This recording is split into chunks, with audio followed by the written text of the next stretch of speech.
વડોદરા શહેરના મધ્યમાં આવેલ સુરસાગર તળાવમાંથી માંસનો ટુકડો મળી આવતા હિન્દુ સંગઠનોમાં ભારે રોષ જોવા મળ્યો।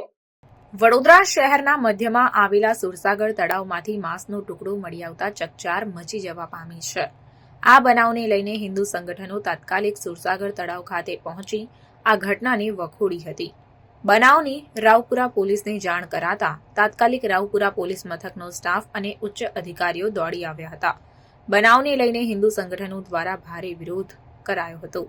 સમગ્ર ઘટના અંગેની જાણ પોલીસના ઉચ્ચ અધિકારીને થતા તાત્કાલિક ડીસીપી, એસીપી, પીઆઈ સહિતનો કાફલો ઘટના સ્થળે પહોંચ્યો હતો અને આ ઘટનામાં એફએસએલની મદદ પણ લેવામાં આવી છે અને જે માંસનો ટુકડો મળ્યો છે તેને એફએસએલમાં મોકલીને વધુ તપાસ હાથ ધરવામાં આવી રહી છે। આ ઘટના પાછળ જે કોઈ હશે તે અંગે હાલમાં પોલીસ તપાસ કરી રહી છે।